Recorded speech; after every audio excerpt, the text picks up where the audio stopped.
সুপ্রিয় দর্শক, আমন্ত্রণ সবাইকে সমকালীন বিভিন্ন ঘটনা নিয়ে আরটিভির সরাসরি আলোচনা অনুষ্ঠান প্রিয় প্রাঙ্গণ আওয়ার ডেমোক্রেসিতে আপনাদের সবাইকে স্বাগত জানাচ্ছি আমি রুবায়েত ফেরদৌস। অনুষ্ঠানটি শনি থেকে বুধবার এই 5 দিন আরটিভি স্টুডিও থেকে সরাসরি সম্প্রচার হয়। দর্শক, আজকে আমাদের আলোচনার বিষয় পদ্মা সেতু দুর্নীতি বিতর্ক। এ বিষয়ে আলোচনার জন্য স্টুডিওতে আমন্ত্রিত হয়েছেন যুবদল সভাপতি অ্যাডভোকেট মোয়াজ্জেম হোসেন আলাল। আমাদের সঙ্গে আছেন ছাত্রলীগের সাবেক সভাপতি ও ইউনিভার্সিটি অব ডেভেলপমেন্ট অল্টারনেটিভ ইউডার শিক্ষক বাহাদুর ব্যাপারী। দর্শক ছেলে, আপনি আজকে আলোচনা অংশ নিতে পারেন, জানাতে পারেন আপনার মূল্যবান মতামত। এই জন্য আমাদেরকে ফোন করুন 0961155443 নম্বরে। আমরা চলে যাচ্ছি মূল আলোচনায়। তো যেটা খুব কয়েকদিন থেকে আলোচনা হচ্ছে, কয়েক মাস থেকে আলোচনা হচ্ছে, ইভেন কয়েক বছর থেকে আলোচনা হচ্ছে পদ্মা সেতু নিয়ে। মানুষের প্রত্যাশা যে পদ্মা সেতু হবে, আওয়ামী লীগের নির্বাচনী ইশতেহারের মধ্যেও আছে তারা পদ্মা সেতু নির্মাণ করবে। কিন্তু আমরা দেখলাম যে দুর্নীতির সুনির্দিষ্ট অভিযোগ বিশ্বব্যাংক পেয়েছে, এই দাবি করে তারা ঋণ চুক্তি বাতিল করেছে। এবং আজকে এর আগেও প্রধানমন্ত্রী বলেছেন যে আমাদের নিজস্ব টাকায় আসলে পদ্মা সেতু নির্মাণ করা সম্ভব, এবং লোকজন বেশ ভালো সাড়াও দিচ্ছেন। এবং এই সারাটা আবার এতদূর পর্যন্ত গেছে যে রাজশাহী বিশ্ববিদ্যালয়ে দেখলাম এই পদ্মা সেতু নিয়ে, যদি এটা কনফার্ম করা হচ্ছে না যে এর ভিতরে অন্য দ্বিমতও আছে, একজন মারাও গেছে। তবে এটা সবসময় যে পদ্মা সেতু নিয়ে হচ্ছে নট দ্যাট। একদল বলেছেন পদ্মা সেতু না, অন্য দ্বন্দ্বের কারণে তারা মরে গেছে নতুন কমিটির কারণে। তা আপনি যদি এই বিতর্ক নিয়ে একটু আমাদেরকে আপডেট করেন। আপনাকে ধন্যবাদ। পদ্মা সেতু আমাদের স্বপ্নের সেতু। বিশেষ করে আমরা খুব আশাবাদী ছিলাম যে পদ্মার ওই পারে যেহেতু মাননীয় প্রধানমন্ত্রী নিজে থাকেন এবং আমাদের জাতীয় নেতা বঙ্গবন্ধু শেখ মুজিবুর রহমানের সমাধিস্থল ওইখানে, সবকিছু মিলিয়ে এবং উত্তরাঞ্চলে যেহেতু যমুনা সেতুর বিনির্মাণের মধ্য দিয়ে ওই অঞ্চলে একটা অর্থনৈতিক প্রাণচাঞ্চল্য এসেছে, রাজধানীর সঙ্গে মূল অর্থনৈতিক জোনের সঙ্গে একত্রিত হয়ে তাদের জীবনমান উন্নয়ন করেছে। স্বাভাবিক কারণেই সাবেক যোগাযোগ মন্ত্রী যিনি ছিলেন তিনিও পদ্মার ওই পারের লোক, মাননীয় প্রধানমন্ত্রীও পদ্মার ওই পারের লোক। তারপরে আমাদের মধ্যে অনেকেই ঘন ঘন যেহেতু টুঙ্গিপাড়ায় যান ওই সমাধিস্থলে, আমরা খুব প্রত্যাশা নিয়েছিলাম এই পদ্মা সেতুটি হবে। একদিকে অর্থনৈতিক উন্নয়ন হবে, আমাদের জীবনমান পরিবর্তনে সেটা একটা বড় অবদান রাখবে, ভূমিকা রাখবে। এবং এই ব্যাপারে আমি গোড়া একটি কথা বলে নেই, সেটা হচ্ছে যে এই পদ্মা সেতুর ব্যাপারে প্রাথমিক প্রস্তাবনাটা যদিও বিএনপির পক্ষ থেকে ছিল, কিন্তু এখানে ঋণ চুক্তি করা এবং অর্থের যোগান দিতে রাজি হয়েছে কিন্তু বিশ্বব্যাংক 2010 সনে। এর আগে পর্যন্ত কিন্তু রাজি ছিল না। 2007, 8, 9 এ নিয়ে বিশ্বব্যাংক আগ্রহী ছিল না। তো বিশ্বব্যাংক কিন্তু এগিয়ে এসেছে এই সরকারের আমলেই। কিন্তু দুঃখজনক হলো যে এই সরকারের আমলেই যে এইটা যে অভিযোগের উপর ভিত্তি করে ঋণ চুক্তি বাতিল করা হলো, সেটাও প্রাথমিকভাবে সরকারের পক্ষ থেকে মাননীয় অর্থমন্ত্রী বলেছিলেন যেটা ইমিডিয়েট পাস্ট যিনি প্রেসিডেন্ট জোয়েলিক তার ব্যক্তিগত আক্রোশ প্রসূত একটি সিদ্ধান্ত। পরবর্তীতে আমরা দেখলাম যে নতুন বিশ্বব্যাংকের যিনি সভাপতি হলেন স্থলাভিষিক্ত, তিনিও এটাকে সমর্থন করে বললেন যে না, এটা ঠিকই হয়েছে। এখন এইখানে ছোট্ট দু একটি ব্যাপার আমি এই প্রসঙ্গে উল্লেখ করতে চাই। যে সুনির্দিষ্ট অভিযোগ আপনি যেটি বলেছেন, সে ব্যাপারে মূল তিনটি বিষয় ছিল এরকম যে তদন্ত শেষ না হওয়া পর্যন্ত অভিযুক্তদের সরকারি চাকরি থেকে ছুটি দেওয়া, 1। 2 নম্বর হচ্ছে দুদককে অন্তর্ভুক্ত করে একটি তদন্ত দল গঠন করা। 3 হচ্ছে বিশ্বব্যাংক এবং আন্তর্জাতিক সংস্থা কর্তৃক নির্বাচিত বিশেষজ্ঞদের তদন্ত সম্পর্কে যে কোনো তথ্য পুরোপুরি সরবরাহ করতে সম্মত হওয়া। এই মোটামুটি। এবং এরপরে একটা উচ্চ পর্যায়ের দল ঢাকায় আসবে, ওইটার প্রেক্ষিতে তারা দেখবে এটা সুপারভাইজ করে তারপর অথেন্টিসিটি প্রমাণ করবে। কিন্তু সেইটার ব্যাপারে সরকারের আমরা খুব অনাগ্রহ দেখলাম, এবং সে অনাগ্রহটা কাকে উপলক্ষ করে? মূলত যেটা দৃশ্যমান সেটা হচ্ছে যে একজন ব্যক্তিকে উপলক্ষ করে। এই যে সাবেক যোগাযোগ মন্ত্রী সৈয়দ আবুল হোসেন সাহেব, তিনি কিন্তু 1996 সনে এই আওয়ামী লীগ সরকার ক্ষমতায় থাকার সময় পাসপোর্ট গোপন করে, পরিচয় গোপন করে সবুজ পাসপোর্টে একবার বিদেশে গিয়েছিলেন, যেটা নৈতিকতা বিরোধী অপরাধের মধ্যে পড়ে, এবং সেই কারণে তার মন্ত্রিত্বও গিয়েছিল। তখনও আজকের মাননীয় প্রধানমন্ত্রী ছিলেন। সেরকম আগে থেকে অভিযুক্ত একটা ব্যক্তি যার বিরুদ্ধে সুনির্দিষ্ট অভিযোগ ছিল, তাকে রক্ষা করতে গিয়ে আমাদের জাতীয় জীবনে একটা বড় বিপর্যয় কিন্তু আমরা ডেকে নিয়ে এসেছি। এখানে অনেক যুক্তি থাকতে পারে যে বিশ্বব্যাংকের দর্শক আমাদের সঙ্গে যোগ দিয়েছেন, কিন্তু মূল সুর কিন্তু এই জায়গাটায় যে তাকে রক্ষা করতে গিয়ে আমরা এত বড় ক্ষতি কেন মাথায়। এই প্রশ্নটা আপনাকে ঘুরিয়ে করতে চাই যে একজন ব্যক্তি যার কথা বলা হচ্ছে সাবেক যোগাযোগ মন্ত্রী সৈয়দ আবুল হোসেন, যার আগের ক্যাবিনেটে যার চাকরি চলে গেছিল অনৈতিক কারণে, ওনার ভাষায় আসলে এইবারও কেন ওই লোকটাকে নিয়ে বিতর্ক হবে এবং তার জন্য এত বড় মাসুল জাতিকে দিতে হবে আসলে, এবং তিনি কিন্তু কোনো কথাও বলছেন না আসলে। আহ, এই পার্সপেক্টিভ, আবুল হোসেন যোগাযোগ মন্ত্রী ছিল, তার মন্ত্রণালয়ের দায়িত্ব ছিল, তার দিকে এই তীরটা ছোড়া হচ্ছে। কিন্তু আমরা যদি একটু ব্যাকে যাই, ব্যাপারটা হলো 2010 সালে বিশ্ব ব্যাংক এখানে অর্থায়নে সম্মতি হয়েছে, কিন্তু এর আগেই তো জাপান এখানে ফান্ডিং করার জন্য প্রস্তুত ছিল এবং জাপান থেকেই তারা চেয়ে নিয়েছে। কি কারণে চেয়ে নিয়েছে সেটা পরের ব্যাখ্যা দিই। এবং এক ব্যক্তি না, এটা একটি রাষ্ট্র। এই রাষ্ট্র বিশ্ব ব্যাংকের সহায়তা, বিভিন্ন দাতা সংস্থার সহায়তায় বিভিন্ন মেগা প্রজেক্ট করে। আমাদের পদ্মা সেতু এরকম একটি স্বপ্নের ব্যাপার, এবং যা আমাদের বিশ্বাস আস্থাকে অনেক বড় করে। কারণ কোন দেশে যদি একটি মেগা প্রজেক্ট থাকে, সেটি ওই দেশের অর্থনৈতিক চালিকা শক্তি যেমন, কিন্তু ওই দেশের জনগণের একটি চালিকা শক্তি হিসাবে ইয়ে করে। আমি এর জন্য একটি উদাহরণ দিতে চাই। মালয়েশিয়া আমাদের পাশেই একটি দেশ, যেখানকার ছাত্ররা ঢাকাতে আমাদের সাথে পড়াশোনা করতো ঢাকা কলেজে। আজকে কিন্তু বাংলাদেশের অনেক ছাত্রছাত্রী মালয়েশিয়াতে পড়াশোনা করে। একসময় তাদের অর্থনৈতিক অবস্থা এত ভালো ছিল না। সেখানে আপনি মাহাথির মোহাম্মদ ক্ষমতায় থাকার সময় দেখলেন যে অর্থনৈতিক অবস্থা খুবই খারাপ। ঠিক সেই মুহূর্তে উনি মনে করলেন আমার এই দেশের নাগরিকদের একটি আস্থা বিশ্বাস ফিরিয়ে আনতে হবে যে আমরা পারি। পৃথিবীর সবচেয়ে উঁচু বিল্ডিং কত তালা হলে হতে পারে? 114 তালার 2টি টাওয়ার, যেটা টুইন টাওয়ার হিসেবে পরিচিত। পেট্রোনাস টাওয়ার নামটা পরে আসছে। এটা যদি আমরা ইতিহাস একটু দেখি, উনি শুরু করার পর 3 তালা করার পর আর পারে না রাষ্ট্রীয় টাকায়। তখন পেট্রোনাস, এই তেল কোম্পানি, যার মালিক ইন্ডিয়ান মালয়েশিয়ান নাগরিক, আমেরিকাতে থাকে, ওনাকে ডাকা হলো যে ভাই তুমি এই প্রতিষ্ঠানটা করো, এটা সকল দায় দায়িত্ব সরকার নেবে এবং তুমি এটা করবা। আজকে দেখেন সেই পেট্রোনাস টাওয়ার হয়েছে, যেটা পেট্রোনাস বিল্ডিং নামে পরিচিত, এবং সর্বোচ্চ ট্যাক্স পে করে। ওদিনকার যে confidence and trust and faith পিপলের মধ্যে চলে আসলো, সে জাতি আজকে কোথায় গেছে? আমাদের হাজার হাজার ছাত্র ছাত্রী ওখানে পড়াশোনা করে, শুধু তাই নয়, হাজার হাজার মানুষ ওখানে থাকে এবং আমাদের রেমিটেন্স দেয়। সেটা তো বরং উল্টো ভাবে আমাদের রাষ্ট্রের জন্য দুর্দশা। সময় মালয়েশিয়া আমাদের চাইতে পিছিয়ে ছিল শিক্ষা অর্থনীতিতে, সেই মালয়েশিয়া এত দূর চলে গেছে আর আমরা পিছিয়ে থাকলাম। উদাহরণটা বরং বুমেরাং হচ্ছে না। আমি যে কারণে আমরা কেন মালয়েশিয়া হতে পারলাম না? আমরা মালয়েশিয়া অবশ্যই যাব। যেই পদ্মা সেতু, তার বড় কারণ এইসব দুর্নীতি কিনা? না, দুর্নীতি পরে আসি। এই প্রজেক্টগুলো আমরা যে পারতেছি করতেছি, বিশ্ব ব্যাংক এসে সে প্রজেক্টটার দায়িত্ব নিল। তার দেওয়ার কথা 1.2 বিলিয়ন, আর এডিবি দেওয়ার কথা 61.5 কোটি ডলার, জাইকা দেওয়ার কথা 41.5 কোটি ডলার, এডিবি দেওয়ার কথা 15 কোটি টাকা, বাংলাদেশের 53 কোটি ডলার ব্যয় করার কথা। ইতিমধ্যেই ভূমি অধিগ্রহণ এইসব কাজে কাজ করেছে 53 কোটি ডলার দিয়ে। কিন্তু বিশ্ব ব্যাংকের প্রতিনিধিরা সেখানে চেক করেছে এখানে কোনো দুর্নীতি হয়েছে কিনা। এখানে কোনো দুর্নীতি কিন্তু খুঁজে পায় নাই এই ভূমি অধিগ্রহণ এইসব কাজে। কিন্তু কার কোথায় কোন ডায়েরিতে কি লেখা ছিল তা দিয়ে একটি দুর্নীতির অভিযোগ তৈরি করা হলো, এবং সেই দুর্নীতি কিভাবে আলাল ভাই 3টি পয়েন্ট এনেছে। বাংলাদেশ বলি আমি, বাংলাদেশ ওই সব বিষয়কে ইভালুয়েট না করে বলল যেহেতু ওরা আমাদের ঋণ দিবে, ঋণের টাকা নিব, সুতরাং ওরা একটি প্রস্তাব দিচ্ছে। এই কারণে ওই প্রজেক্টে নিয়োজিত মন্ত্রী, সচিব, পিডি অনেকেই কিন্তু তাদের অবস্থান থেকে সরিয়ে দিয়ে তাদের আস্থার জায়গায় ফিরে আসতে ছিল।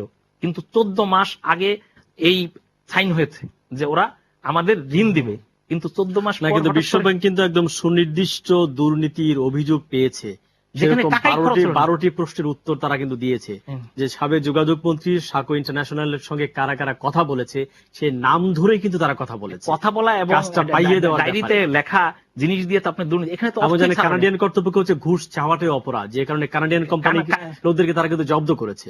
আমরা এই নিয়ে কথা বলবো। একজন দর্শক আমাদের সঙ্গে যোগ দিয়েছেন, আমরা আসবো। যে দর্শক আওয়ার ডেমোক্রেসিতে যোগ দেওয়ার জন্য আপনাকে ধন্যবাদ। প্রশ্নটি করুন। বলুন স্যার। ওই যে সরকারিভাবে যে ঘোষণা দিচ্ছে প্রধানমন্ত্রী যে পদ্মা সেতুর জন্য স্বপ্রণোদিত চাঁদা, তো এটা ঘোষণার সাথে সাথে তো দেখি রাজশাহী বিশ্ববিদ্যালয়ে মানে ধরাধরি হয়ে গেল বা চাঁদা নিয়ে সবেমাত্র একজন খুন হয়েছে, আরো দিনকে দিনকে আরো বিভিন্ন জায়গায় খুন হবে। তারপর স্যার যে টাকাটা উঠবে, আমার মনে হয় এটা পদ্মা সেতু হবে না, একটা ডেইলি ব্রিজ হবে। জি, আপনাকে অনেক ধন্যবাদ প্রশ্নটি করবার জন্য। যেটি বলেছে আমার রাজশাহী বিশ্ববিদ্যালয়ের যে একটা স্টুডেন্ট সোহেল, সে নিহত হয়েছে এই পদ্মা সেতু কেন্দ্রিক অর্থ তোলার ভাগ বাটোয়ারা নিয়ে, এবং অর্থমন্ত্রী বলেছেন যে এদেরকে আসলে পেটানো উচিত। আপনার কি মনে হয়? শুনেছি এটা তো আমি এই জন্য একদম মানে পরিষ্কার ভাবে এটাকে দায়ী করবো মাননীয় সংসদ উপনেতাকে সারদা চৌধুরী। উনি কিন্তু সরকারের কেউ না, উনি সংসদের।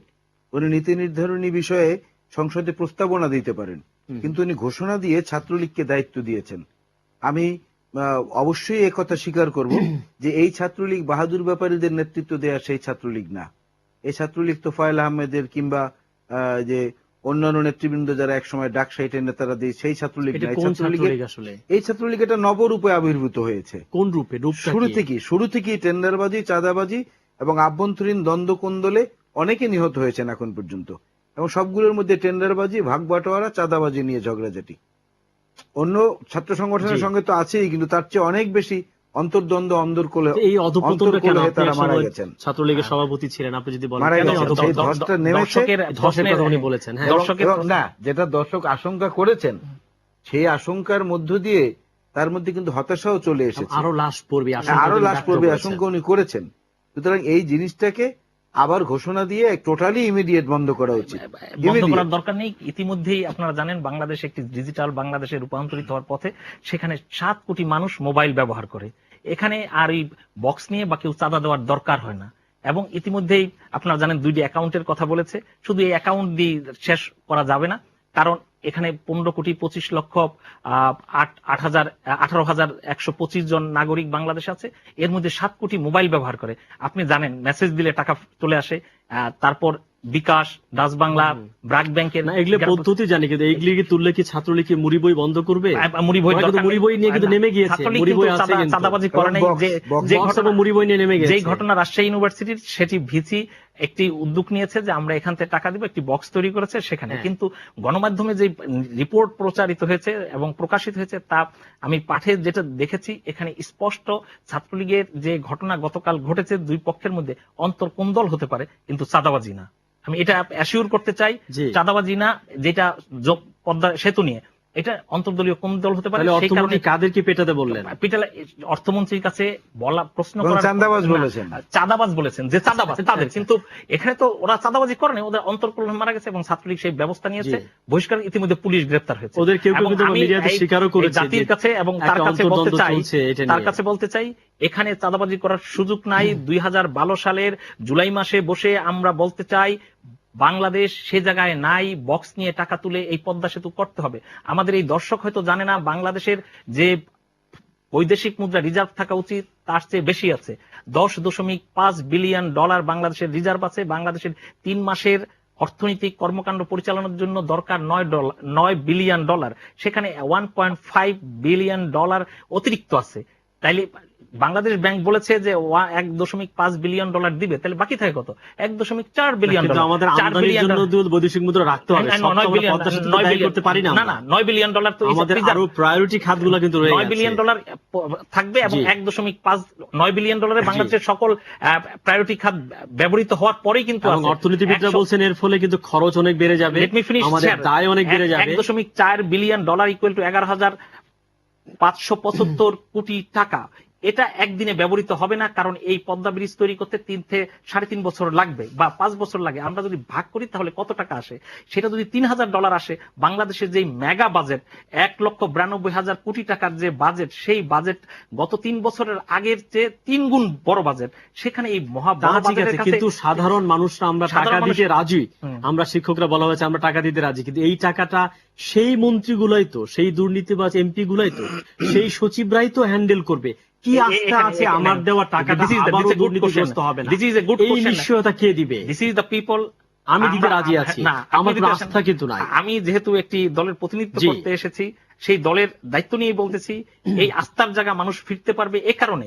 এটা একটি আধুনিক বিশ্ব, সেখানে ইচ্ছা করলেই কেউ এই দুর্নীতিতে জড়িত। দেখলাম তো এই ক্যাবিনেটে আবুল হোসেন এখনো রয়ে গেছে, সুরঞ্জিত সেনগুপ্ত এখনো রয়ে গেছে, তাহলে মানুষ আস্থা পাবে কোত্থেকে?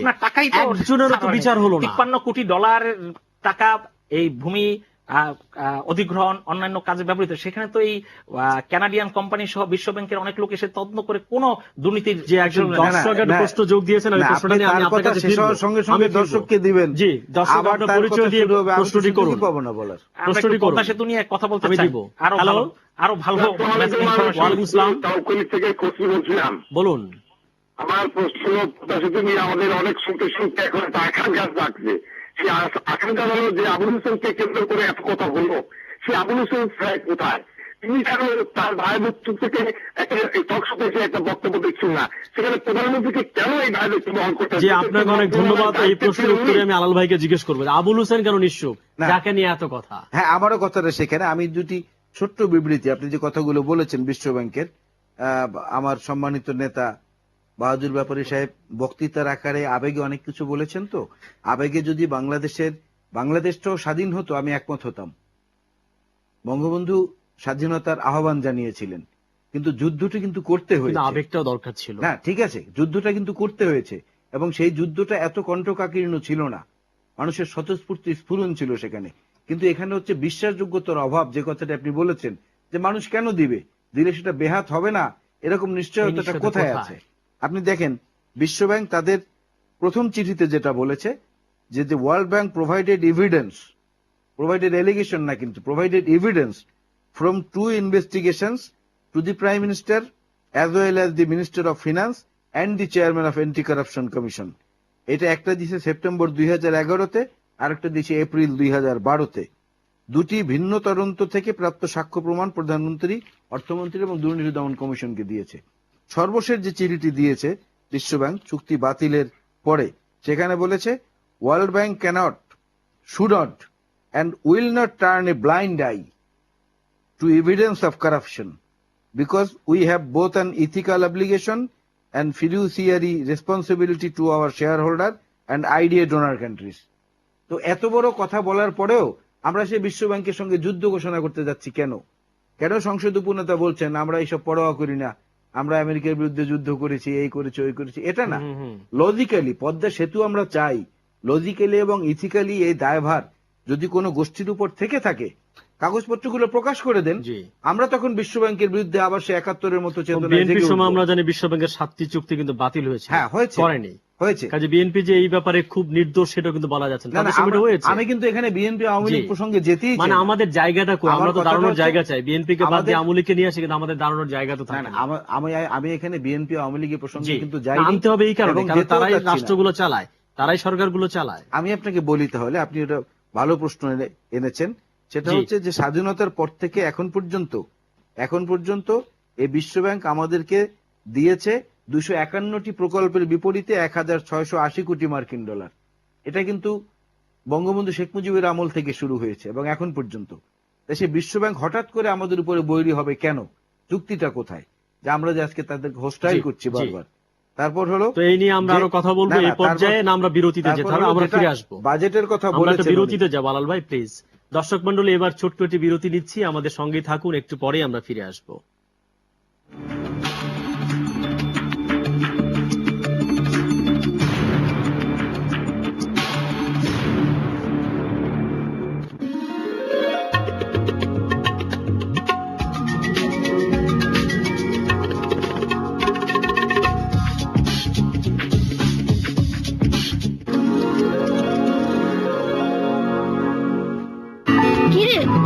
ঢাকা যাচ্ছিস কেন? তোকে বলি নাই? যা, কিন্তু দেখিস ভালো লাগবে না। ঢাকার বাসাগুলো তো সব জেলখানার মতো। মা বলেছে জায়গাটা অনেক খোলামেলা। আর স্কুল? মা বলেছে আমাকে ভালো স্কুলে ভর্তি করিয়ে দিবে, কম্পিউটারও কিনে দিবে। ঘুরতে উড়াবে কই? কম্পিউটারে? বাঘা খেলবে কই? বিরাট মাঠ আছে বাসার পাশে, মার্কেট আছে, পার্কও আছে। বুঝছি, তাহলে ওটা ঢাকা না। মা, আমরা নাকি ঢাকায় যাচ্ছি না? কে বললো? ঢাকায় নাকি মাঠ নেই, কোথাও ঘুরতে ওড়ানো যায় না। ধুর বোকা, আমরা ঢাকাতেই যাচ্ছি, কিন্তু এ এক অন্য ঢাকা। ঢাকা 0 পয়েন্ট থেকে সবচেয়ে কাছে, আগামীর পরিকল্পিত কেরানীগঞ্জে পরিকল্পিত আবাসিক এলাকা, রাজুকের ঝিলমিল উপশহর ও প্রস্তাবিত আর্মি ডিওএইচএস সংলগ্ন প্রিয় প্রাঙ্গণ আবাসিক এলাকা। এ এক নতুন ঢাকা। বুঝলি বাঘা, আমরা কিন্তু নতুন ঢাকায় যাচ্ছি। তুমি এলে হয় সূর্যোদয়, জাগে প্রাণ জাগে হৃদয়।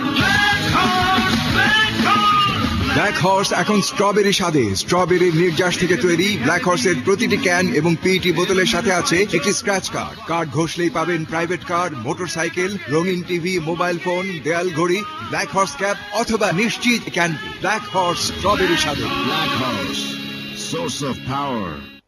কিরে, তোরা নাকি ঢাকা যাচ্ছিস কেন? বলি নাই যা, কিন্তু দেখিস ভালো লাগবে না। মা, আমরা নাকি ঢাকায় যাচ্ছি না? কে বললো?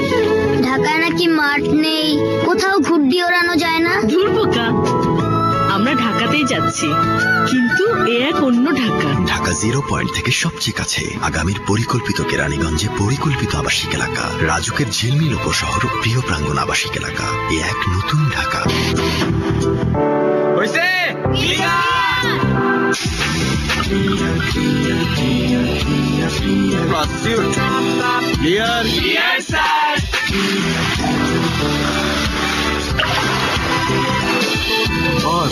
একদম ক্লিয়ার। ক্লেমান, ক্লেমান, টোটাল ক্লিয়ার। কিরে, তোরা নাকি ঢাকায় যাচ্ছিস? কেন, তোকে বলি নাই যা, কিন্তু দেখিস ভালো লাগবে না। ঢাকার বাসাগুলো তো সব জেলখানার মতো। মা বলেছে জায়গাটা অনেক খোলামেলা। আর স্কুল? মা বলেছে আমাকে ভালো স্কুলে ভর্তি করিয়ে দিবে, কম্পিউটারও কিনে দিবে। ঘুরতে উড়াবে কই? কম্পিউটারে বাঘা খেলবে কই? বিরাট মাঠ আছে বাসার পাশে, মার্কেট আছে, পার্কও আছে। বুঝছি, তাহলে ওটা ঢাকা না।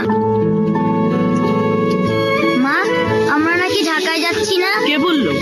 ঢাকায় নাকি মাঠ নেই, কোথাও ঘুরডি ওড়ানো যায় না। ধুর বোকা, আমরা ঢাকাতেই যাচ্ছি, কিন্তু এ এক অন্য ঢাকা। ঢাকা 0 পয়েন্ট থেকে সবচেয়ে কাছে, আগামীর পরিকল্পিত কেরানীগঞ্জে পরিকল্পিত আবাসিক এলাকা, রাজুকের ঝিলমিল উপশহর ও প্রস্তাবিত আর্মি ডিওএইচএস সংলগ্ন প্রিয় প্রাঙ্গণ আবাসিক এলাকা, এ এক নতুন ঢাকা। বুঝলি বাঘা, আমরা কিন্তু নতুন ঢাকায় যাচ্ছি।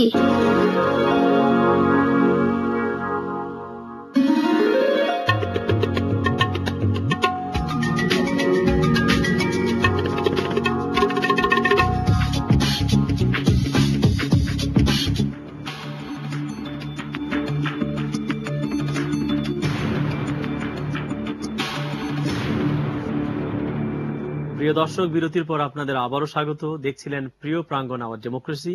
আলোচনা করছি পদ্মা সেতু দুর্নীতি বিতর্ক নিয়ে। আলোচনা করছেন যুবদল সভাপতি অ্যাডভোকেট মোয়াজ্জেম হোসেন আলাল এবং ছাত্রলীগের সাবেক সভাপতি বাহাদুর ব্যাপারী।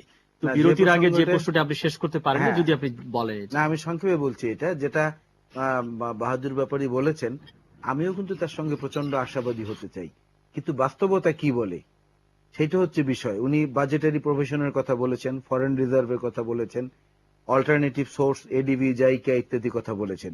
এডিবি অলরেডি এখান থেকে প্যাক করেছে, তারা বলে দিয়েছে যে আমরা কিন্তু এটা অর্থায়ন করব না, যেহেতু লিড পার্টনার এখান থেকে ব্যাক করেছে। আপনি দেখবেন এই যে জাপানের বিশ্বব্যাংক কিন্তু আজকে আবার বলেছে যে এটা পুনর্বিবেচনা ওই জায়গাটা আমি আসছি নয়। ওই জায়গাটা আমি আসছি। জাপানের উপপ্রধানমন্ত্রী এসেছিলেন, তিনি বলেছেন যে না, যে দুর্নীতি সংক্রান্ত যে অভিযোগ উঠেছে এটা সুরাহা না হওয়া পর্যন্ত জাপান এখানে অর্থায়ন করবে না। এক। দ্বিতীয় হচ্ছে উনি বলেছেন যে এত টাকার হচ্ছে আমাদের বাজেট, কিন্তু আমাদের তার মধ্যে ঘাটতি হচ্ছে কিন্তু 52,000 কোটি টাকার মতো ঘাটতি, এবং তার মধ্যে এই ঘাটতি পূরণের জন্য প্রত্যাশিত বৈদেশিক ঋণ প্রাপ্তির আশা হচ্ছে 20,398 কোটি টাকা। সেখানে যে রেমিটেন্সের কথা বলছেন, রেমিটেন্সই আমার এখন সর্বশেষ যেটা অবস্থা আমি দেখেছি, বাংলাদেশ ব্যাংকের ফরেন রিজার্ভ, এটার মধ্যে রেমিটেন্সের মাত্রাটা সবচেয়ে বেশি। আরএমজি বা অন্য সেক্টর থেকে কিন্তু অর্থটা ওইভাবে আসেনি। এবং রিজার্ভে আপনি দেখবেন যে 3 মাসের আমদানি করার মতো টাকা আমরা দেওয়ার পরে আর উদ্বৃত্ত থাকে না, আমাদের নিত্য প্রয়োজনীয় সামগ্রীর যে আমদানির বিষয়টা। সুতরাং এখানে ওই কথাটাই আমি বলতে চাচ্ছি যে উৎসাহ কিংবা আবেগী কিংবা বক্তৃতার মাধ্যমে এটা হবে না, বাস্তবতাটা হচ্ছে ভিন্ন।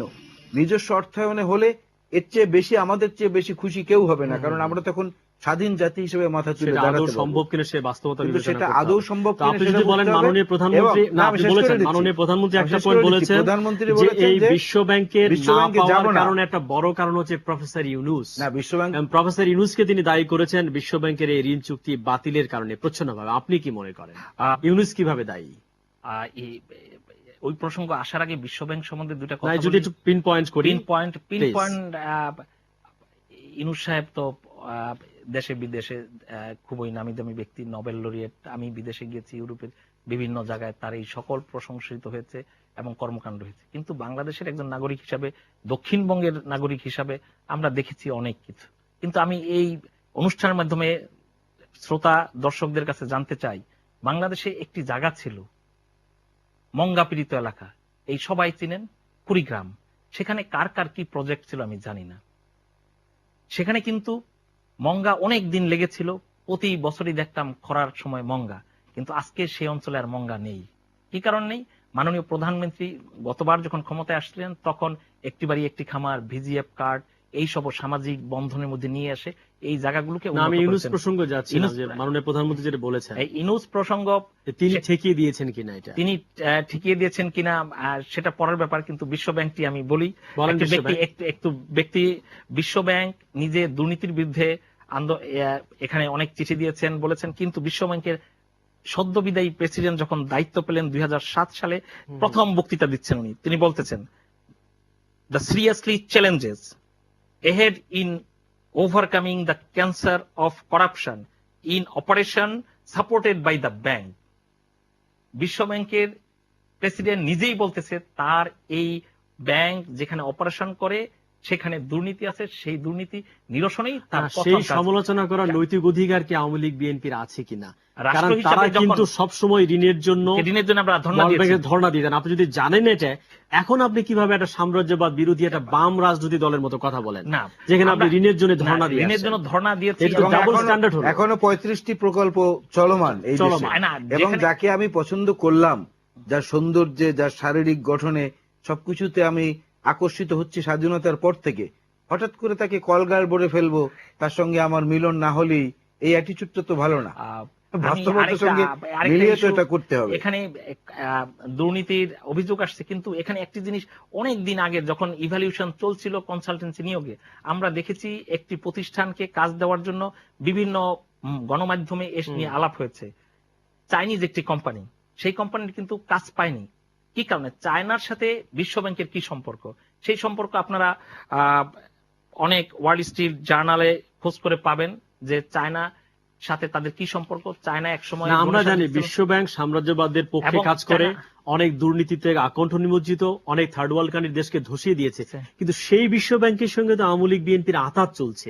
আমরা এখন কেন আপনার এরকম বিপ্লবী সাম্রাজ্যবাদ বিরোধী ভূমিকা নিচ্ছেন, এইটা স্পষ্ট হচ্ছে না। এবং এই জায়গাটা আপনারা বলতে পারেন না, এই জায়গাটায় কিন্তু সে চমৎকার বলেছে, এই যে বলেছে যে ওয়াল স্ট্রিট জার্নাল এবং ফোর্বস এদের সম্পর্কে মাননীয় প্রধানমন্ত্রীও বলেছেন যে সেইখানে আপনারা দেখেন বিশ্বব্যাংক কি পরিমাণ দুর্নীতি করে, এবং খুবই অস্বচ্ছ একটি প্রতিষ্ঠান। কোন তথ্য চাইলে বিশ্বব্যাংক আপনাকে দেয় না, তথ্য দেয় না, দেয় না, ঠিকই আছে, কিন্তু এই যে, এবং তারা অপরাধের জন্য দায় মুক্তিও নিয়েছে, কোন অপরাধ করবে তার জন্য আপনি মামলাও করতে পারবেন।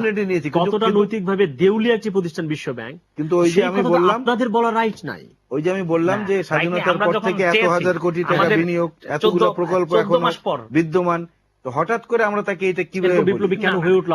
আমাদের স্বপ্নের প্রজেক্ট, আমরা সবাই মনে করি দক্ষিণবঙ্গের যারা, তারা স্বপ্নের প্রজেক্ট, আমাদের অর্থনৈতিক উন্নয়নের প্রজেক্ট, আমাদের বিশ্বাস এবং আস্থার জায়গা, সেই প্রজেক্টে তারা অর্থায়ন করবে। এবং এমন এক সময় এসেছে, বলল চুক্তি স্বাক্ষর হওয়ার 14 মাস পর, যে আমি অর্থ দিতে পারবো না।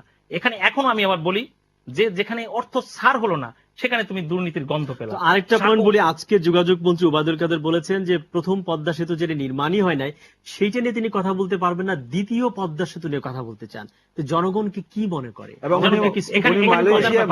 দ্বিতীয় পদ্মা সেতুটা কোথায়? প্রথমটারই তো কোনো হদিস পেলাম না। এবং উনি যে মালয়েশিয়ার প্রসঙ্গটির জন্য বারবার এনে আরেকটা বিকল্প আশাবাদ আমাদের জাগিয়েছিলেন, সে প্রসঙ্গও কিন্তু তিনি এড়িয়ে যাচ্ছেন। বরং তিনি বলছেন যে চলমান যে রাস্তাঘাটগুলো মেরামতের জন্য জরুরি প্রয়োজন, রেলওয়ের যে দুর্নীতি অনিয়ম, বিআরটিসির যে দুর্নীতি অনিয়ম, এইটা এই মুহূর্তে দূর করা অনেক বেশি জরুরি ওইটার চেয়ে। তার অর্থাৎ ওই জায়গাটা উনি যেতেই চাচ্ছেন না। কি করবে? আপনারা কি, আপনাদের ক্ষমতা যেতেই চাচ্ছেন না, আপনারা কি করবেন? না না, এই বিশ্ব ব্যাংকের ব্যাপারে কিংবা পদ্মা সেতুর ব্যাপারে এক বাক্যে যদি বলেন। এক বাক্য হচ্ছে, বিশ্ব ব্যাংকের যে ফ্রি টেকনিক্যাল অ্যাসিস্ট্যান্সটা, এটা আর কোন প্রতিষ্ঠান কিন্তু দিতে পারছে না। এটা একটা বিশাল প্রজেক্ট, মেগা প্রজেক্ট, যে কথাটি উনি বলেছেন, এই ফ্রি টেকনিক্যাল অ্যাসিস্ট্যান্সটা আর কেউ দিতে পারছে না, এটা একদম ফ্রি। এবং বিশ্ব ব্যাংকের rate of interest is the lowest, এবং সেখানে রিডেমশন আছে। আপনারা তো পদ্মা সেতু নির্মাণের চেষ্টা করবেন 10 ইয়ার্সের, সেখানকে তাকে লিড পার্টনার রেখে নিজস্ব অর্থায়নে প্রাথমিক কাজটা যদি আমরা শুরু করতে পারি, তাহলে তার আগ্রহ করে এগিয়ে আসবে তো এবং আমাদের সেখানে দেশের সামর্থ্য কি? স্বচ্ছতা আমরা তো রাখার- বাস টাস কাটতে পারি, স্বচ্ছতা রাখার এই প্রতিজ্ঞা বাস করতে টাস হবে। কেটে তো পদ্মা সেতুর মতো বড় সেতু করা সম্ভব না। আমাদের সামর্থ্য কতটুকু আসলে?